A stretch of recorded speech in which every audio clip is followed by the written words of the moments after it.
everyone. This is Marc Sabatella from Mastering MuseScore, and welcome to the Music Masterclass. So for those of you who are new, welcome. For those of you who are not new, welcome as well. And this is my weekly series I do on Thursdays where we just critique some music. We talk about the process of composing, arranging, creating music, and, try to develop our skills, get better at it, learn from the masters, learn from each other, and that's what we're doing. So I've been I've been encouraging people to work on sonatas, and that's a theme that we've been kind of talking about lately, for a number of reasons. Well, it's really a really fundamental form in music, not just classical music, because as I made the point when we started on this trek, that really the sonata form is very similar to what a a typical jazz performance of a tune might be as well. Um, not necessarily identical, but pretty similar in concept. And so now that been people having more opportunity to work on their compositions and posting more updates and so forth, I do want to talk a little bit more about the sort of big picture of what's going on with the sonata and why it's a thing. But in the course of doing that, I'm also going to talk about the piece, because I took last week off and kind of shared what's been going on in my life, and that my father passed away a couple weeks ago, and I wrote a piece for him that probably most of you have heard by now. I'm hoping that most of you at some point clicked one of the links I provided, but I'm going to go ahead and play you the version that I just uploaded of me playing it on the piano, and talk a little bit about what's going on with it, except I got to remember where I put the dang thing. It's right here. All right, so this is not a sonata, but it's something that when I wrote it, I'm thinking could work as the second movement of a sonata. So a sonata has multiple levels to it, and the first movement is what we usually are talking about when we talk about sonata form, because it's usually in that particular form. But the second movement is typically a slow movement that contrasts with the first movement somehow. And so, anyhow, I wrote this piece with the idea that maybe it would serve that function a little bit. And I want to talk about it and kind of compare it a little to another second movement of a sonata. So I'm going to play this thing. It's only a couple minutes long. Most of you have heard it before, but that's okay. Indulge me. Here we go.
right. So that is the piece that I ended up writing, and I kind of had shared with you a couple weeks ago. And thanks for the comment. Thanks, Colleen. Yeah, I think this came out. This came out the way I wanted it to. So and I told you some about the process of writing it, how it kind of started life as a lead sheet. Um, in fact, so like the actual sheet music for it is here. You can see what it looks like, but I didn't really have time to write it all out, right? I was trying to perform it for a funeral coming up in a few days, and there's a lot of family stuff going on, and I didn't have a whole lot of time to spend on the composing of it. So really, what I wrote was just this lead sheet here. And the lead sheet was what I played from at the funeral. But I had spent enough time at the piano to kind of work out approximately how I was going to play it. And so it went, you know, um, someone listening to a recording, if there is one from the funeral, would probably recognize it. Oh, yeah, that sounds like it's pretty much the same thing. And maybe they'd hear a few differences here and there, but it's pretty. Um, Pretty similar to what I eventually wrote all out. So this, though, when I wrote out the lead sheet, then it was not just a lead sheet to be interpreted any old way you feel like it. I really had that very specific kind of interpretation in mind. And I want to talk a little bit about where that came from. It comes from uh, my interpretation of the Beethoven Sonata Pathétique, which again, many of you have probably heard before. But I want to compare and contrast just the first couple measures. Here is Beethoven Sonata Pathétique, second movement, as originally written.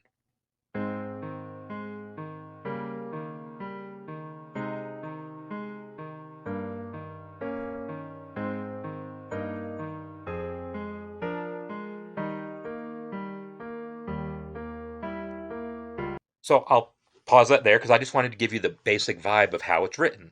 And thanks for the comments. And yeah, of course, especially on a piece like these, kind of romantic type music, romantic era classical type of music, or stuff that's got this sort of, I don't know how I might describe it, but something that's meant to be having some push and pull to it rhythmically. It's not meant to be played really metronomically. It's going to be a huge difference between a real person playing it, especially the person who wrote it, and versus how the computer's going to play it back. So the Beethoven piece is written to be much more metronomic. You can see that just in this repeating pattern of 16th notes there. But even so, if you're going to play it, you wouldn't play it as metronomically as the computer just did. So my adaptation of it, what I did is I took this melody, ba-do-dum, ba-do-da-da-da-dum, right? And I just wrote that out as a lead sheet, but I also doubled the note values to make it feel more like the way someone reading lead sheets would be used to. Because this idea that these are just quarter notes, bum, bum, that's too slow to be a quarter note in modern thinking, I would say. So I doubled all the note values here in my lead sheet. And then what I did is I wrote out the chords more or less as they were, but I added my own reharmonizations to them, starting off pretty faithful, but again, gradually getting more um, involved with my reharmonization. But that's not actually what I want to talk about here, the reharmonization. I want to talk about the basic way I went around playing it. So listen to this and compare, like if you look at the original and those repeating 16th notes like that, let me just play that one more time. Very specific pattern.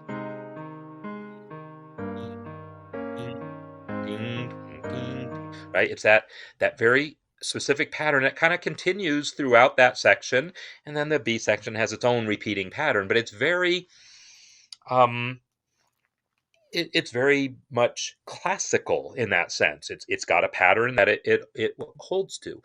And what my interpretation is a lot looser than that. And I don't just mean that I'm playing with the rhythm, but playing those notes. I'm saying that I redid the rhythm some to make it work for me. So here's what my version sounds like.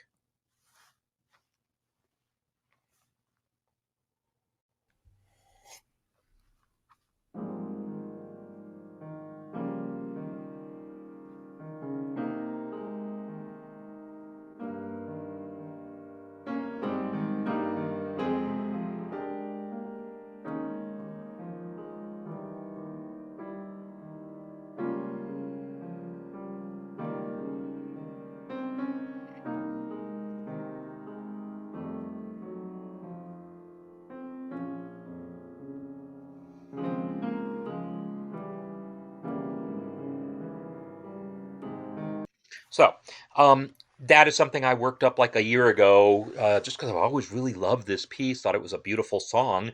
And this was really the model. I wanted to write a piece of my own that captured the way I interpreted Pathétique. That's really where I was coming from in writing this. So I created something, designed to be reminiscent of that. And this has got a lot of the same types of accompaniment figures, a lot of the same pianistic approaches here that I used in that Pathétique.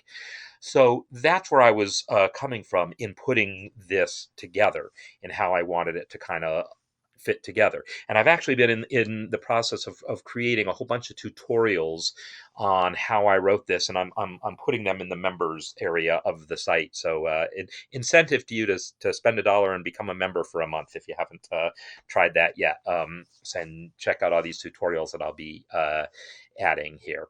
But uh,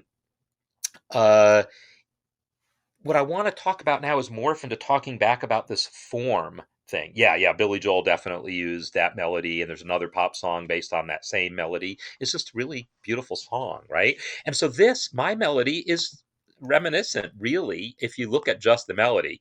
I'm going to go through this while singing Beethoven's. Ba-dum, bum, ba-doo-da-da-da-dum. So my version has a couple extra eighth notes in here, but it's a really similar type of thing. It's got the high note in the same place. It's a similar melody. That's all I can say. A similar character of melody, and that's kind of what I had in my mind in creating this.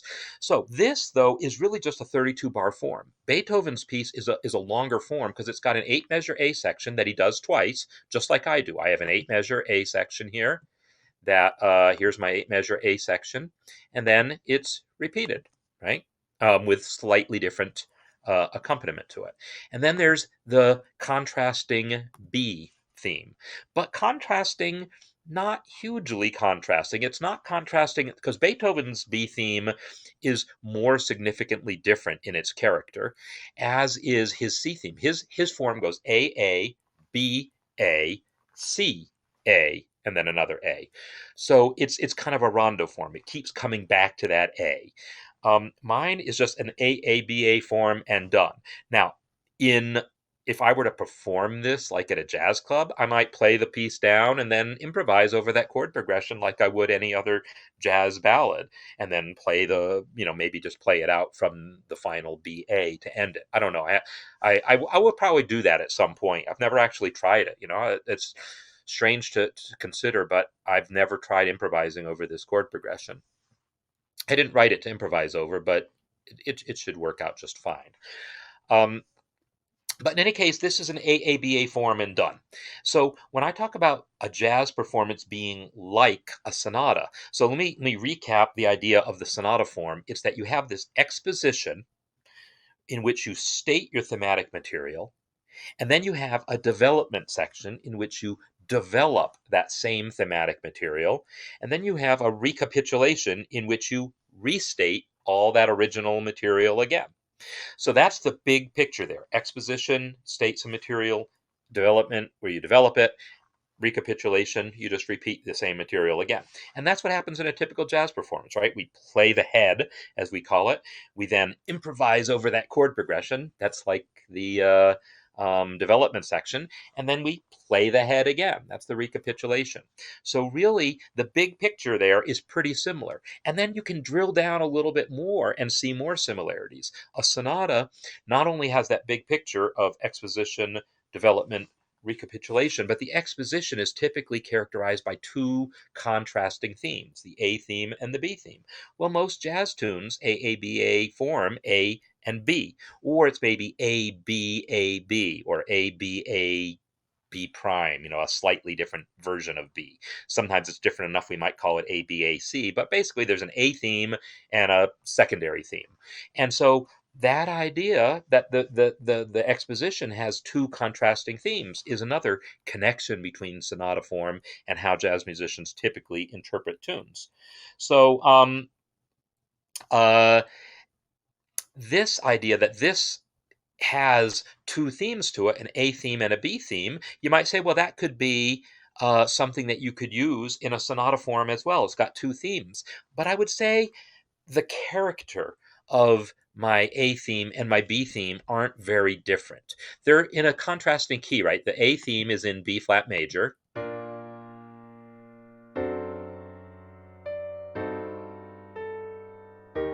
and then the B theme is in G minor.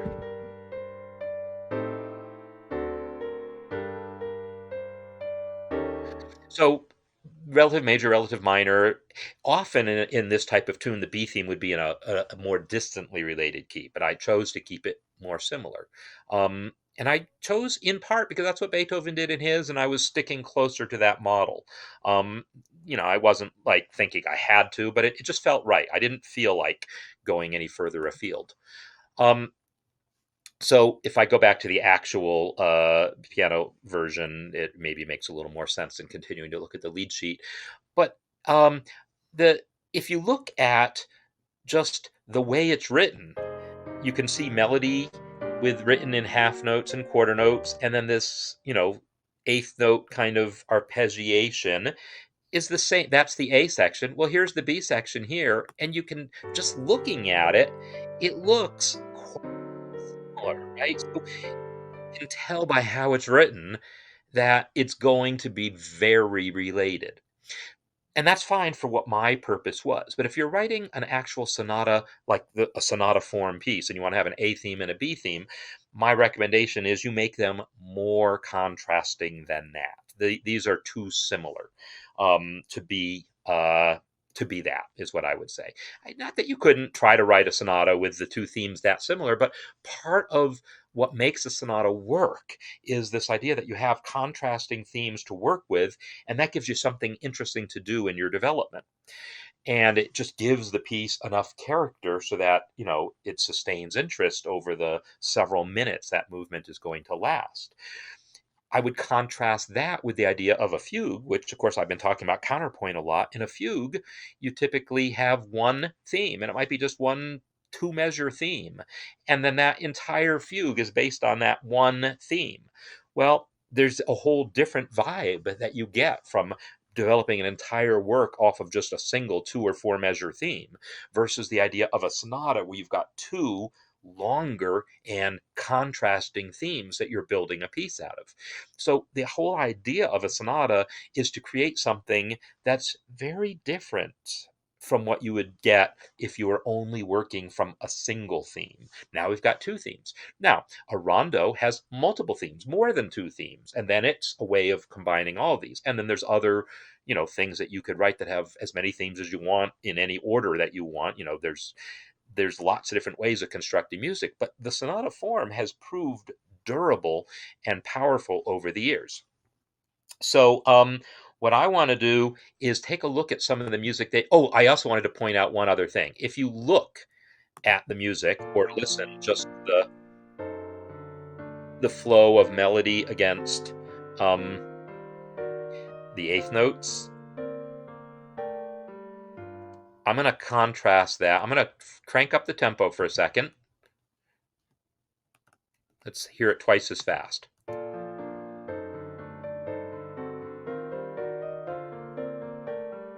And now let's hear Reunion, which most of you have already heard also.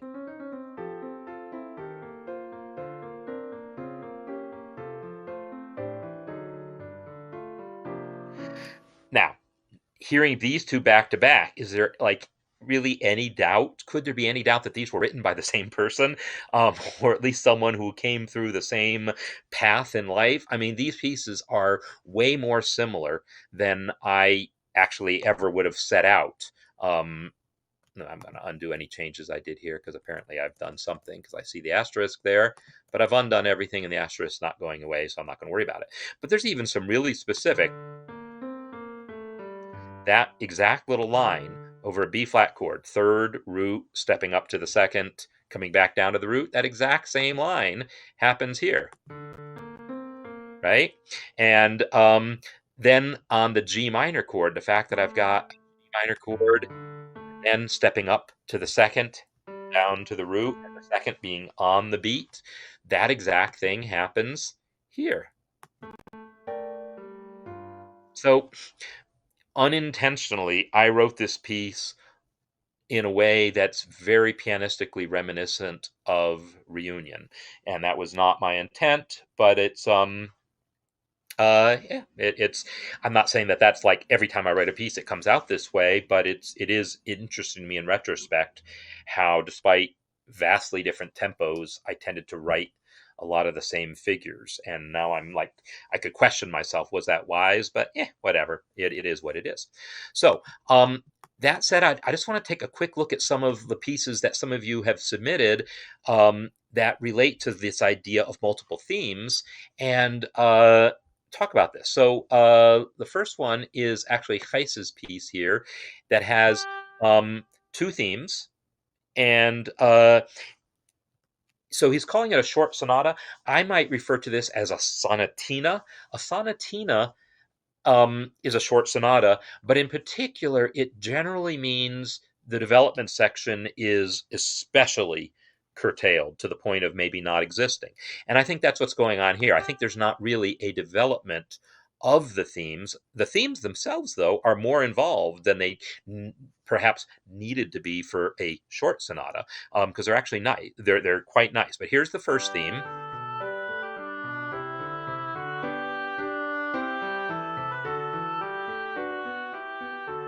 And then the second theme comes in around here. And actually, I do want to just check your comment and make sure that you're not saying something different, because I know I asked you about um,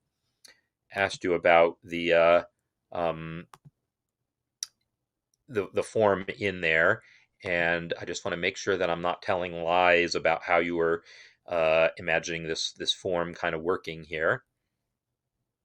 So yeah, the B section is 17 to 24. So you're saying 17 to 24. Ah, yeah, starting here. Sorry. So here's the B theme.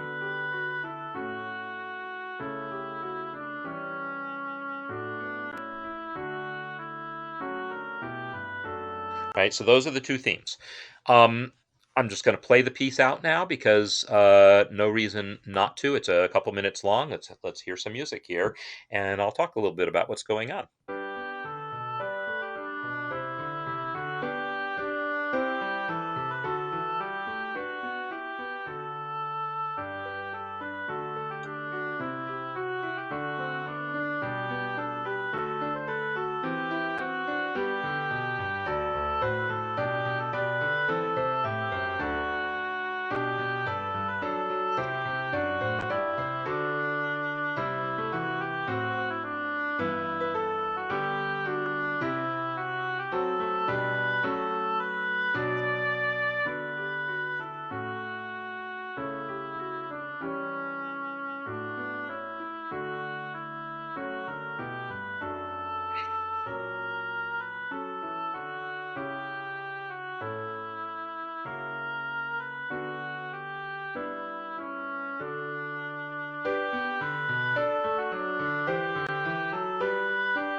All right, beautiful piece. I like it a lot. So, what I want to mention is, I talked about the two different themes in it, and the first theme I think is especially strong. That's a lovely little melody, and you could totally imagine Mozart or anyone else having written that melody and with that harmonization. Everything about that feels like it's totally in keeping with what I expect. Now, there is one sort of unexpected thing I want to mention before I forget is you're doing it a little differently. Way out, right? This five chord. A, F sharp, D, but your original theme doesn't do that. Ba-dum, ba-ba-dum. It just comes right back down the one chord. So it's so you've actually changed that first measure of the melody, and um, it's more than just that, right? There's more different than that. I'm just pointing that out at the beginning because then the next measure is a little different also. So your return to the theme actually feels more like a development to me. In other words, it's taking the idea of this theme and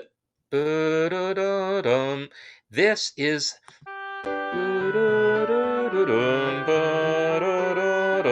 it's got the same rhythm as the original melody that I just sang, but different pitch levels. So to me, that is development.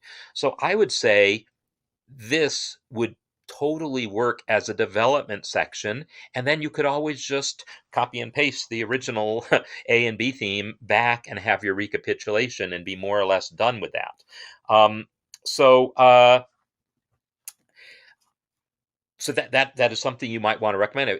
Well, I might recommend if you want to really think about having composed a full sonata movement, you've got an A and a B theme, and you've kind of got what's a development section here. Really, your development section um, refers to the A theme. It doesn't exactly refer to the B theme as much, I think. But part of the issue with me even saying that is I'm having a harder time. Like that A theme is so strong in what it's doing. It's like it's a little earworm, right? The B theme, I don't know yet. I haven't gotten to know the B theme yet. I want to hear this a little bit more.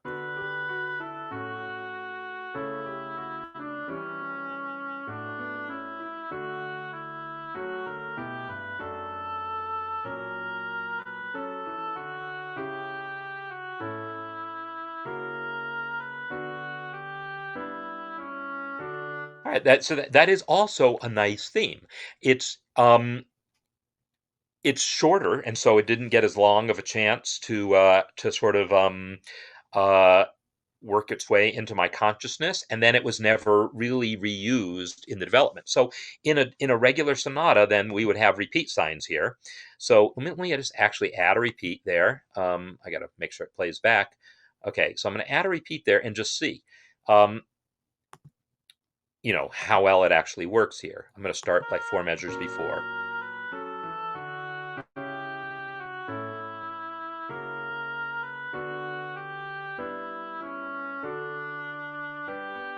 Yeah, it goes in really nicely. So, one of the reasons you may have remembered when I talked about these A and B themes in a major key piece like this, it's typical that the B theme is in the dominant key. So if the A theme is in G, as it is, your B theme would be in the key of D.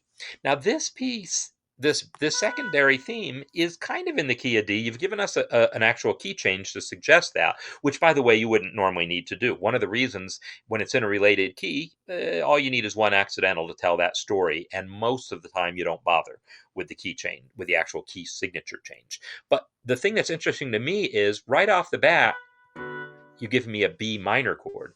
So there's a sense in which this B theme is as much in B minor as it is in D. And not just because it starts in B minor, but let's really break this down a little bit. At this point, I've heard a B minor chord and an F sharp minor chord. So I really feel like I've heard the one chord and a minor five chord in B minor. It's really got a fairly dark quality to it. And now I'm hearing this A chord. I haven't heard the one chord yet. I haven't heard the D chord yet. And I'm also hearing something that is sort of a voice leading thing to be aware of. This C sharp doubled. If you're in the key and then also here on beat 3, it's doubled there, that C sharp. In the key of D, that C sharp is the leading tone. And doubling the leading tone is one of these things we often don't like to do because the leading tone wants to resolve to the tonic. Well, in point of fact, you're not, right? The melody does resolve that leading tone to the tonic. These other C sharps don't resolve, right? at least not until several beats later.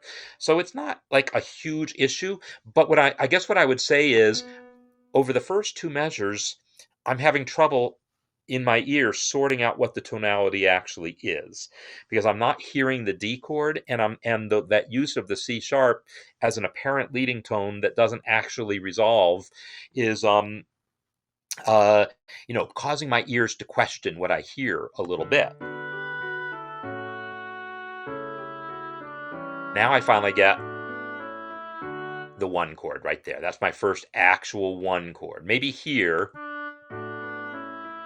this is like, this feels like a five chord because the fifth is in the bass. But if you unpack the rest of the chord, you'll see it's really the one chord, the D chord in second inversion. This is like 1 6 4, and then on beat two, we get a C sharp and E. That's when we actually get the five chord. So this is 1 6 4 5 1, a very traditional type of cadence. So that's finally a clear cadence in the key of D. That makes me think, oh yeah, key of D. But then instantly, I get this A sharp, which feels like, well, that's the leading tone in the key of B minor again. So I'm kind of expecting to be hearing a return to that B minor chord, but I don't really get that. Right? It goes instead to this E minor chord, and then a D again. So the A sharp feels like I'm not quite understanding what it's doing here. It's sort of pointing to a B type of tonality, but not in a way I'm totally understanding. I kind of want to hear it with just an A natural. So for my money, that helps me understand this as being in the key of D a little better without the A sharp. But, I like the A sharp, but again, I would like it more if it really like tonicized a B minor chord. So instead of actually coming back to this other chord that you're coming to, well, let me undo those two changes. This chord, this is kind of a F sharp minor and then a D chord, right? A three chord and a one chord, a kind of a tonic chord there. But this is so much indicating this F sharp chord, F sharp major chord. Oh yeah, and that's the other thing. F sharp major to F sharp minor. Yeah, that can be a thing. Totally could be a thing. And I talk about major four going to minor four as a real powerful thing. But just humor me here. I want to hear it actually go to B minor. Modify that for a moment.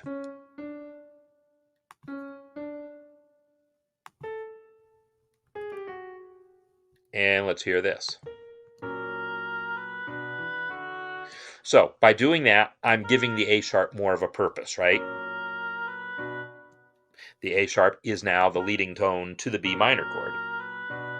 And it's not that you always have to do that every time you introduce that sort of accidental. But what I'm saying about this theme in general was that it didn't assert its key to me as clearly as I might have expected. Um, and these things are what's contributing to it. I'm hearing vestiges of B minor. The D majorness of it is a little buried in there, which is nice. I like ambiguous key a lot. But these are things that I would be thinking about is how to really um, I don't know, control what's going on key wise there. And then you the same thing here. Then you do give me the B minor chord, right? You give me the B minor chord there. So maybe I didn't need to hear it twice in a row, but again, maybe I didn't need the A sharp at all. I don't know.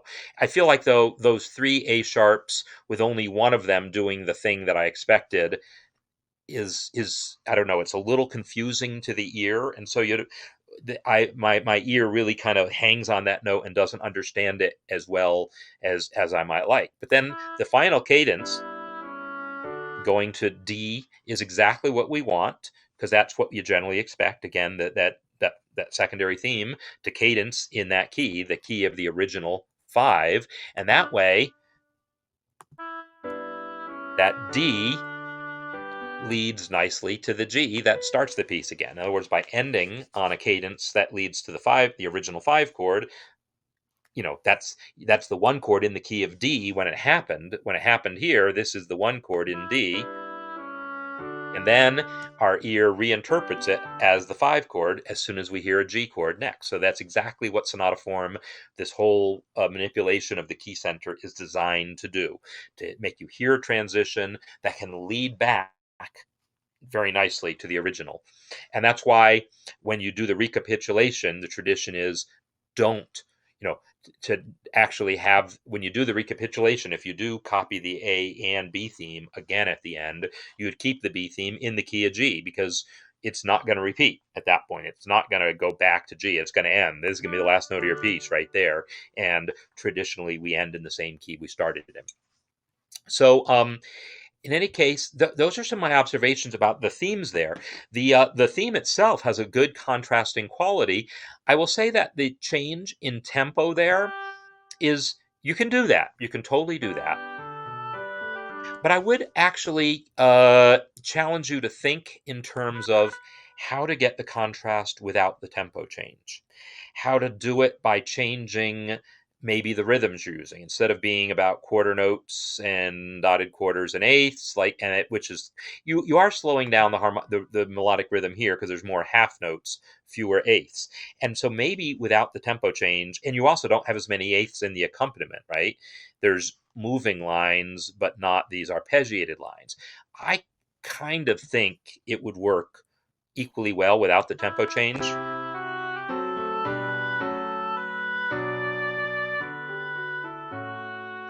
You might want a little more of a transition between the two. So, Dave, I see you're asking, is the A sharp leading to B major? Well, it's leading to B something. But since everything else is, we've got D naturals everywhere, then it's more about B minor. It's the leading tone in B minor.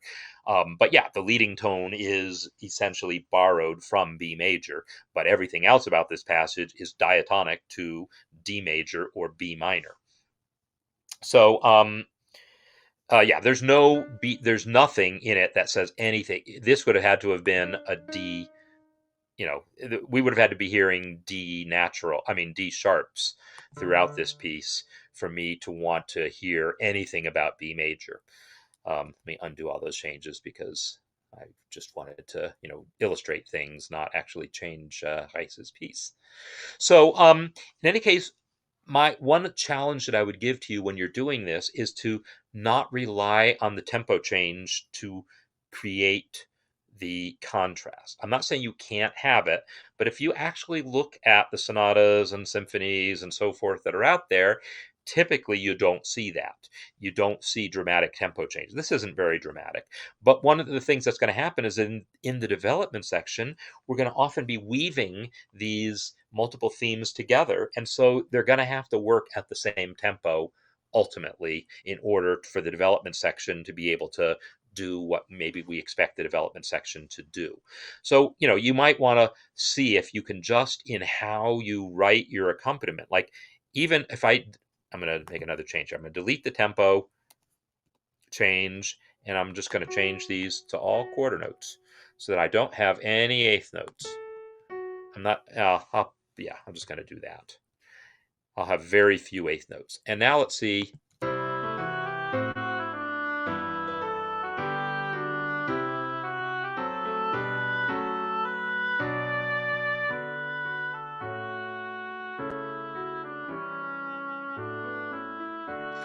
So one thing that's causing me, as I'm listening to it, I'm like, yeah, that actually, if I'm going to not have a tempo change, simplifying the accompaniment helps. But one thing that's not helping is that the last 4 measures here are not like the first 4, right? The first 4 was full of all those arpeggios. I miss them now. So, excuse me here while I add some more arpeggios.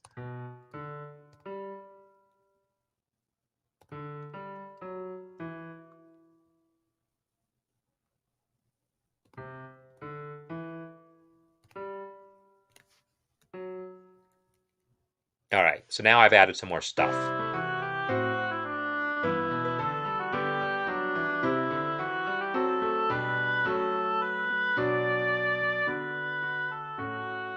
Right, so see how I've increased the contrast.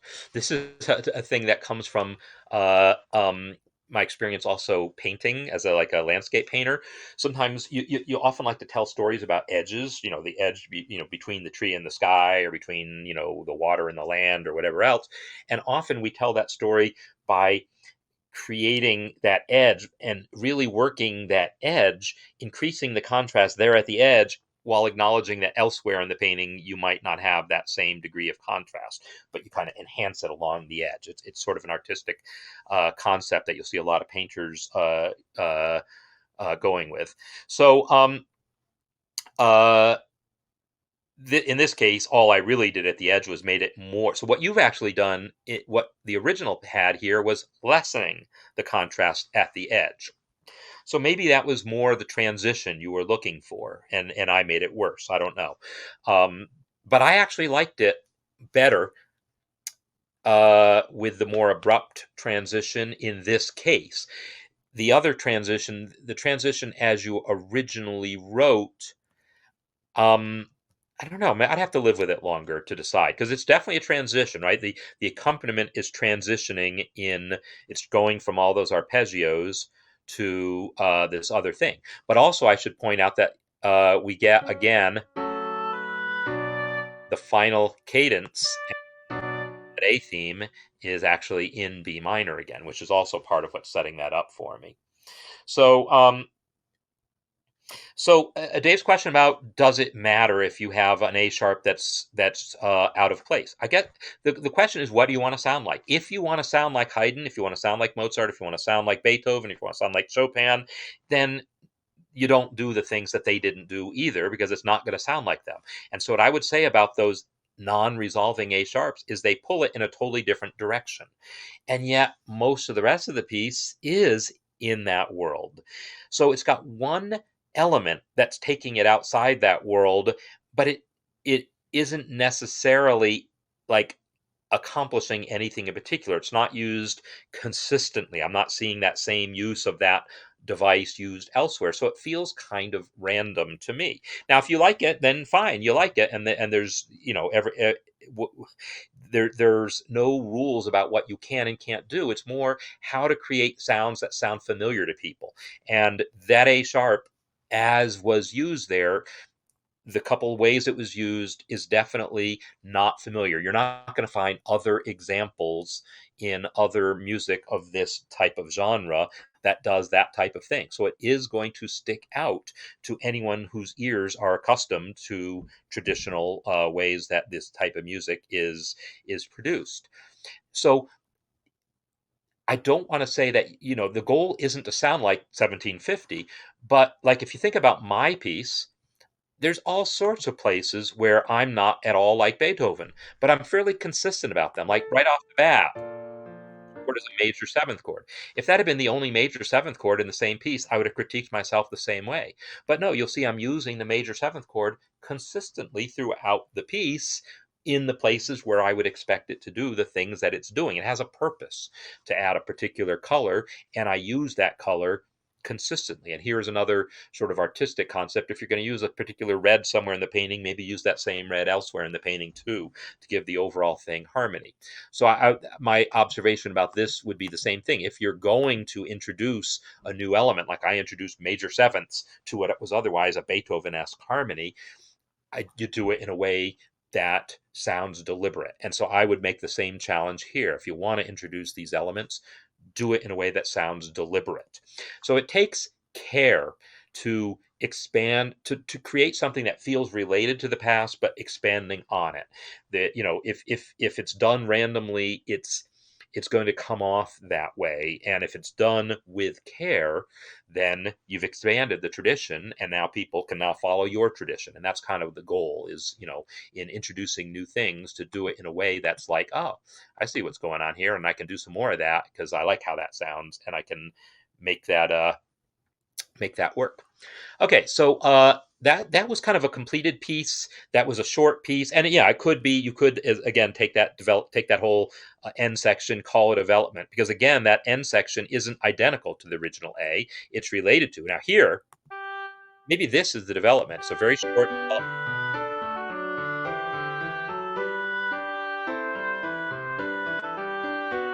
Here comes the actual. This is the actual original theme. Ba-da-ba-boo-bum, right? Boom, bum, bum, ba bum. Slightly different rhythmically, but at least it's the same pitch levels. Ba-da-da. Is it the same throughout? Da, da, da, da, da, da. No, it's different again.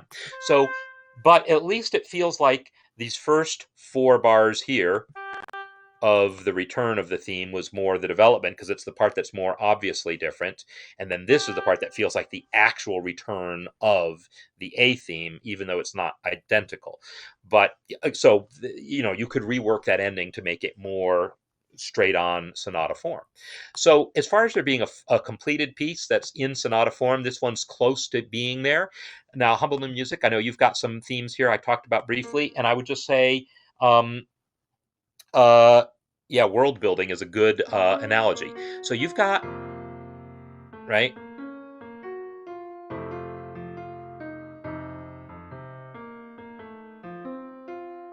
right. So that's your A theme, and then you have a B theme that's nicely related while being different.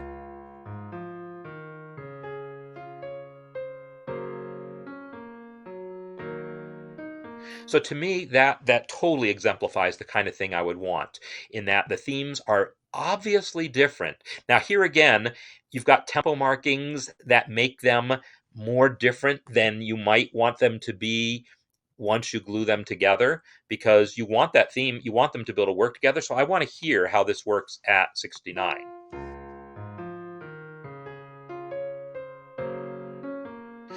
It's a different character. I might split the difference and try them both at, say, 63, and I'm kind of putting them in standard metronome markings, that like old-fashioned metronomes that had specific numbers on them. So here's the original theme at the A theme.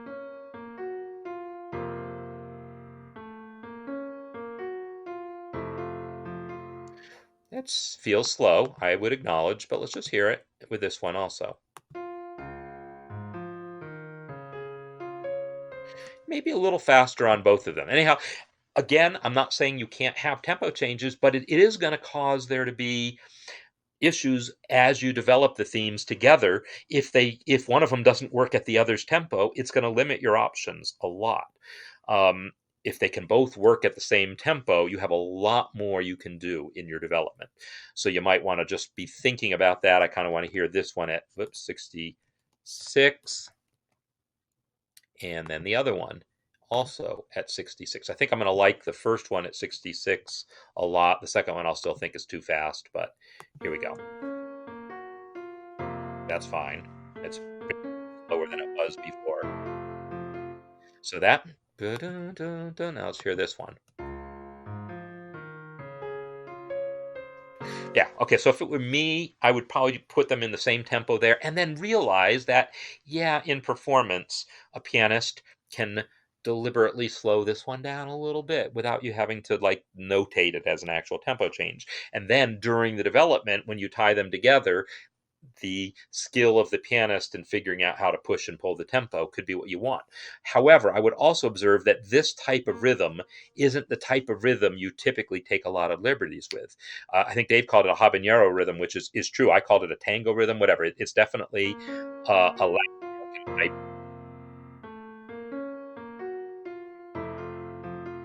That kind of rhythm, it's a kind of a dance rhythm, a Latin American dance rhythm. Typically, you do keep those more metronomic because it is a dance type rhythm, but then this is the more lyrical, but it's got a lot of the same rhythmic devices, right? So I think you did just a fantastic job of creating two themes that are contrasting and yet related, because they're using some of the same rhythmic material, yet the melodies are just very different. And in this case, it's relative minor, relative major. So I think this has got great promise. So my feedback that I gave you during in the community is, whoops, the development that you created isn't that related, right? This doesn't feel like either of the pieces to me. This feels like a totally different piece.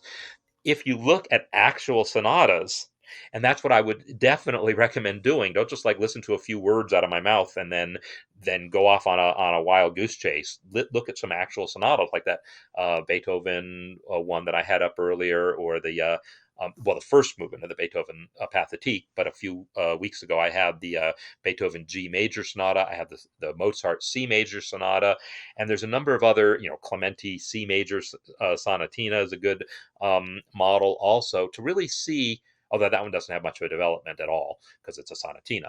But really look to see what it means to have a development. How do people, or the Beethoven symphony also, right?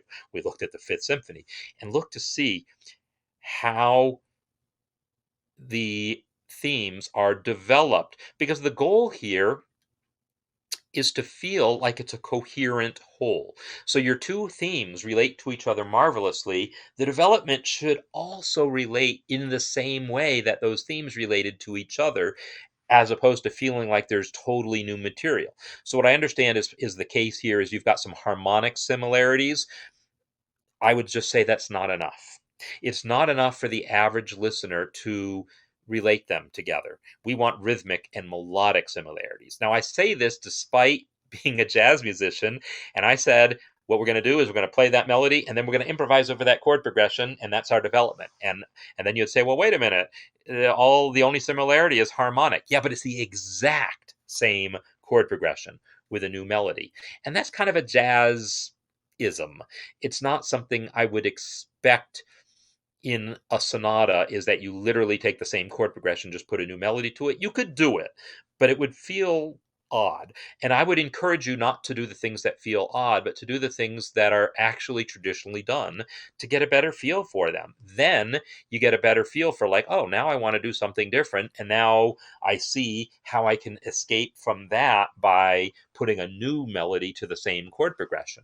I think what you'd find is in jazz, we're improvising, and that's why we keep to the same chord progression, because it keeps us on the same page, kind of literally. The bass player, the pianist, and the saxophonist, or whoever's all playing, if we were improvising a new chord progression, we couldn't do it. We couldn't improvise new chord progressions together. We wouldn't be able to synchronize. So keeping the same chord progression is what allows us to synchronize as we're improvising. But when you're composing, you don't have that constraint. So there's no reason to keep the same chord progression. So I'm not saying there's any advantage to keeping the same chord progression and putting a new melody to it. But I would say merely using some of the same harmonies isn't accomplishing what the development should accomplish. So you can do it totally, but I would say then you still haven't fully explored what development could be. So yeah, I would just look at. In fact, okay, let me take a look at one of the sonatas that's here. Beethoven Sonata First Movement. This is, I believe, the G major one. Here's G major sonata.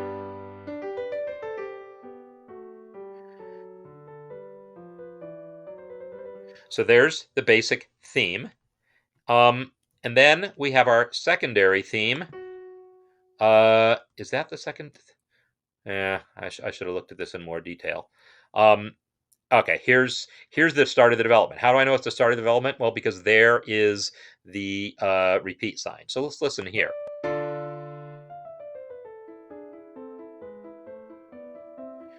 So that theme, dum ba da da da da da dum ba da da dum, right? There's a melody there that's half note, bunch of triplets, some quarter notes, right? And that's the same thing we get here. We get half note, quarter, quarter, quarter, quarter, right? It's very, very related. It's not just kind of, sort of. It's extremely related, so that the average listener can hear that development and go, "Oh yeah, that's part of the same song." Because you're not trying to only write music that makes sense to people who have studied the score. You want to write music that makes sense to anyone listening. And so the goal is to figure out how how far you can push your development in terms of not just repeating yourself, because that's the pop thing, is you got a hook, you repeat it 100 times. But that's not what we're doing. We're not just repeating a hook, we're making use of it, developing it, but in a way that the listener can still relate. So here, that rhythm,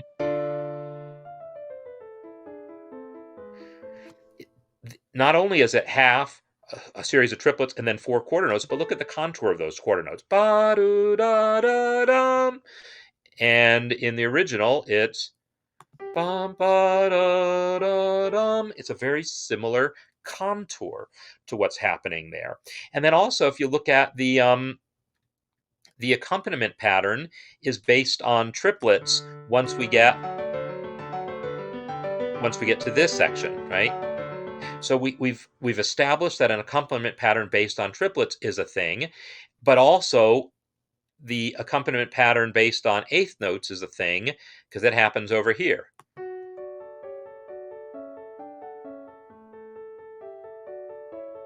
This is part of the B theme. And so he's using an accompaniment pattern here and using that same accompaniment pattern here. Oh, actually, is that the B theme, or maybe we're still in the A theme? To be honest, I'm not really thinking that far ahead. But he's using parts of different chunks of the piece and gluing them together. Because this is very related to what I just heard, right? Right? It's very related. It's the same types of contours of the melody, the same types of accompaniment patterns, but now new harmonic contexts. And I would say that may be a hallmark of what you would expect from Beethoven or really anyone, any of the classical composers really, is not being satisfied sticking to the same harmonic framework. Um, you want that there be variation in melody and also variation in the harmony there. And that's why, like in a fugue, you start with this 2 or 4 measure theme, and then you develop that theme over the course of this entire fugue, but it's the same melody the whole way through. The harmony is the only thing changing. Here we're going to be allowed to change the melody a lot more, but still hopefully keeping it related, but also pushing the harmony. We don't substitute for one for the other. So anyhow, that's kind of maybe how I would uh, um, how I would characterize these things. So, all right. So, nice. I'm glad you could hang with us, Heis, and I hope that the hope that you found some of the comments useful. And so, yeah. So that's how I would say what I would want you working on there. Humble in Music is just thinking in terms of that. Development. So now, if you want a model, I'm going to put this out there for you. So this was just posted this morning. So I haven't had a chance to look at it. I'm going to come back to it next week, but I am going to do a really quick tour. This is kind of a sonata type movement here that's really well executed, I think.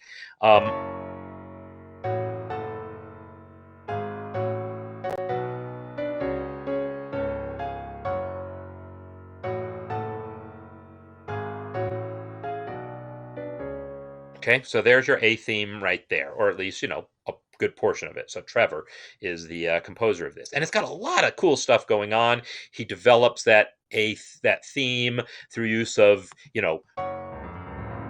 different types of rhythmic patterns in the left hand, while still this is still essentially that same theme, right? Bum, boo, bum, bum, bum, bum, bum, bum, bum.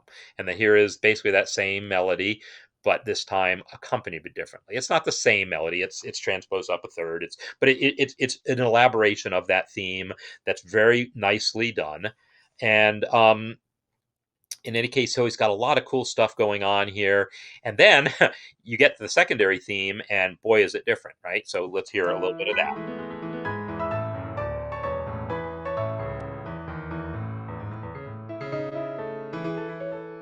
This is kind of transitional. Here comes the next theme.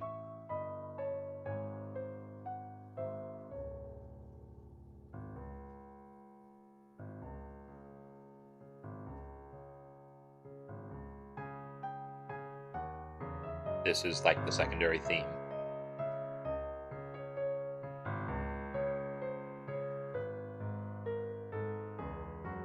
Totally different type of theme, right? So it's different. And again, he's playing a lot of games with the tempo here as far as the retards and so forth. But if we look at the basic tempo of the thing, it was 130 to begin with. The new theme here is back to 130 a tempo, right? So the contrast is totally in how it's written, not just a tempo change, which is going to be very potentially useful as he develops this thing. So, like, where is there an actual repeat that I can point to say that's the end of the exposition? Are you here, Trevor? Because I haven't studied this piece yet. I feel like we must be in the development by now because I see a lot of different things happening. So, the fact that I haven't had a chance to check it out. But Trevor, by all means, I would recommend, I would highly encourage you to post your own kind of breakdown of things to help us understand some stuff about what's going on in here, so that I'm not having to like hunt through 10 minutes a piece to understand everything. But here's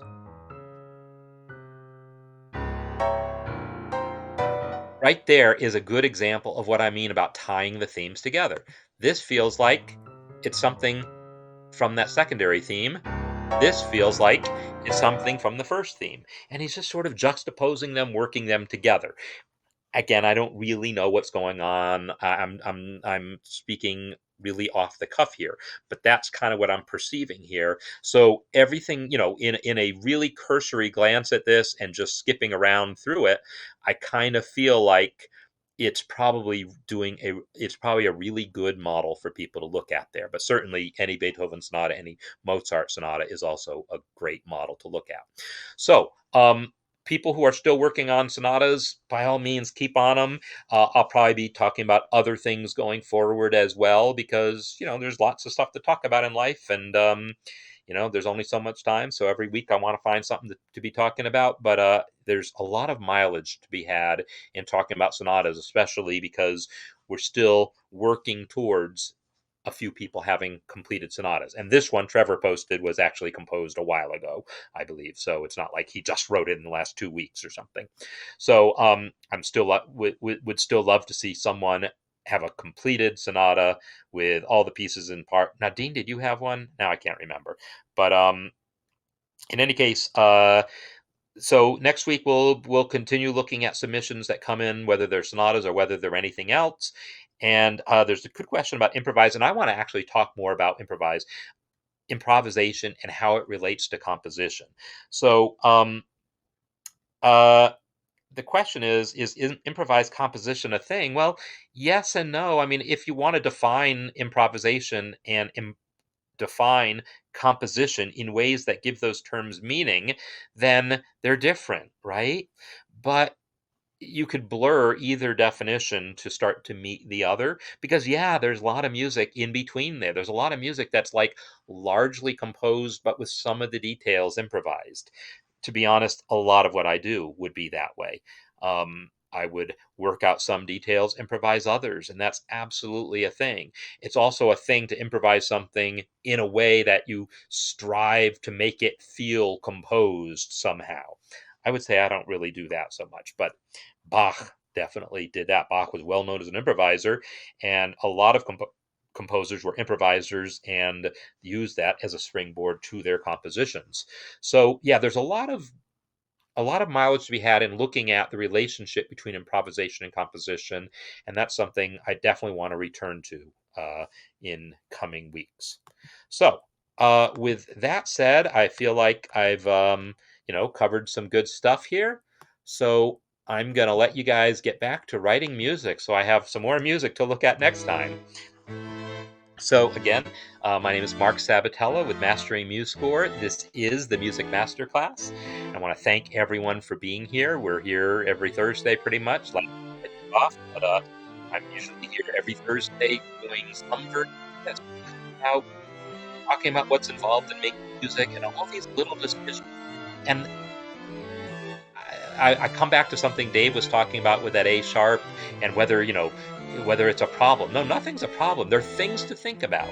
If you're just writing randomly and not really thinking too hard about what you're doing, you can create some perfectly fine things. But if you really then look at what you're doing and then analyze what you're doing and think about what you're doing and then make some choices, you can improve upon what you're doing reliably. And that's kind of the goal, to understand what you're doing in a way that makes you say, I can do this better next time. Like if all you did in like if you're trying to make an airplane and you just do a whole bunch of things and you just try to fly them, and well, that didn't work. Let me try something else. Well, that didn't work. Let me try something else. That didn't work. You're never going to get an airplane. That's why for hundreds and hundreds and hundreds of years, people couldn't invent an airplane. It took the Wright brothers to really start to analyze a little bit more about why previous attempts weren't working and try to bring some whatever they could to it to try to work out how to make this work, iterate on it, improve upon it through understanding.